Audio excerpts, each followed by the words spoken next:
Nehru, Tata, and the story of Lakme. When India created its first beauty brand and then sold it. It was a cold winter morning in Delhi. A light blanket of fog covered the outside of the Prime Minister's residence, and inside, Pandit Jawaharlal Nehru was bent over his desk. Files were stacked one over another, some containing the country's new industrial policy, others filled with foreign trade statistics. But at that moment, his eyes were fixed on something else entirely. He was deep in thought. Making the nation self-reliant was essential. But would self-reliance be only in steel, coal, and machinery? Or should it also be in the things people use every single day? Today, his mind was on something very different: India's women and their rights. Today, we will explore this topic in depth. But before that, if you are new to our channel, don't forget to subscribe so that you get updates for all our latest videos first. So, without any further delay, let's begin today's discussion. Post-independence India was still shaping its identity. Industries were coming up, but many products were still imported, especially beauty products. Urban women of that era used lipsticks, powders, and perfumes sourced from Paris, London, and New York. But this meant spending a huge amount of foreign currency, something India had in very limited supply at that time. This fact bothered Nehru. On one hand, we are struggling to save foreign exchange, and on the other, these non-essential items are being brought in from abroad. The matter became serious when the government imposed a ban on importing foreign beauty products. A few days later, in a grand bungalow in Delhi, a meeting was held. Some women from influential families came directly to meet the Prime Minister. Their eyes reflected anger and complaint. One woman, almost sulking, said, "Panditji, you've taken everything away from us. We women want to dress up and look beautiful, and now we have nothing. This is unfair." Nehru listened to them attentively. His voice carried firmness as he replied, "If it won't come from abroad, it will be made in India, and it will be made in such a way that the world will take notice." But the question was, who would take on this task?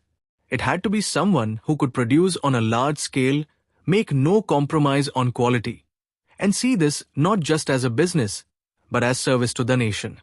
Without hesitation, Nehru decided this responsibility would go to JRD Tata. The Tata family was already the industrial backbone of the country, and JRD was known for his vision and fearless decisions. In the meeting between Nehru and Tata, the Prime Minister explained the problem in detail. "We have limited foreign currency, yet our people are still buying goods from abroad. We need our own brand, one that gives our women the same quality, but keeps our money within the country." JRD Tata thought for a moment, then smiled. "Panditji, if you trust us, we will make it happen. But this will not just be a factory, it will be India's identity." And thus began a journey to create India's first major beauty brand. Even choosing the name was a big challenge. Tata sent a team to Paris to learn from the fashion and beauty industry there. In Paris, they met the famous composer Léo Delibes, who at the time was working on an opera about the story of an Indian girl named after the goddess Lakshmi. In French, Lakshmi was pronounced as Lakme. The team instantly realized this was the name they needed. It carried the grace and prosperity of an Indian goddess, along with an international appeal. In 1952, Lakme was born.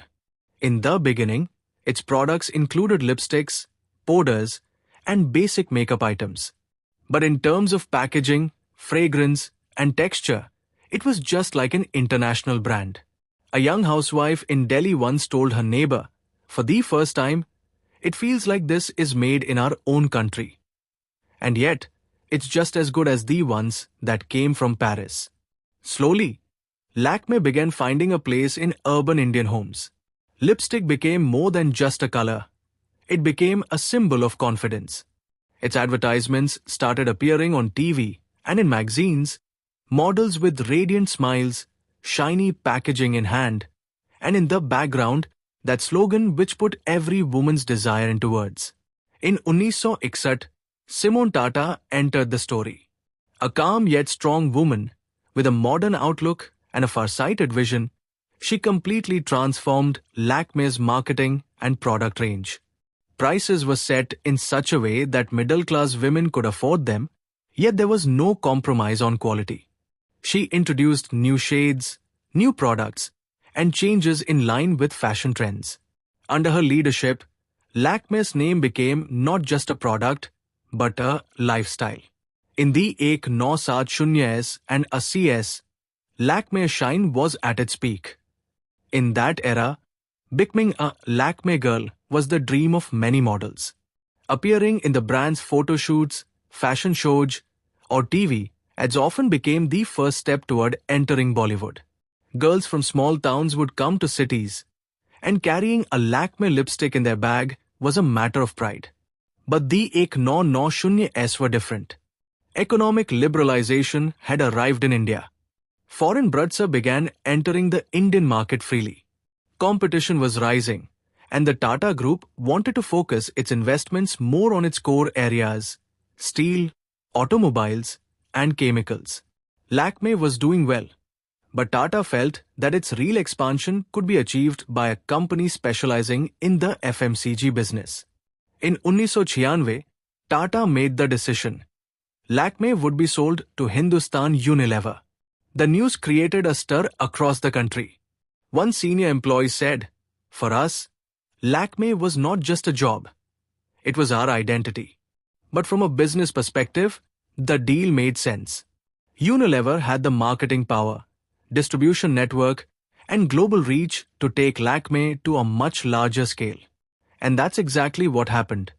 Under Unilever, Lakme expanded with new products, fashion weeks, and entry into global markets. Today, it sells over 300 products in more than 70 countries. From 100 to 1000 rupees, there's something for every woman. Tata stayed away from the beauty industry for nearly 18 years, but returned in 2016 with Studiouest and later Judio Beauty. The aim was to enter the mass market segment and challenge brands like HUL, Sugar, and Calabar. The story that began with that first meeting between Nehru and Tata is still alive today. Whenever a woman applies Lakme lipstick, it carries more than just color and fragrance. It carries the echo of history. When a Prime Minister once said, "If it won't come from abroad, it will be made in India." Taught you something new, do not forget to like and share this video so that this information can reach others as well. Your likes and shares are a source of inspiration for us. If you have any questions or suggestions, please let us know in the comments. It will be our honor to answer your questions and listen to suggestion. And yes, if you like our content, subscribe to the channel and press the bell icon so that you stay connected with every new story.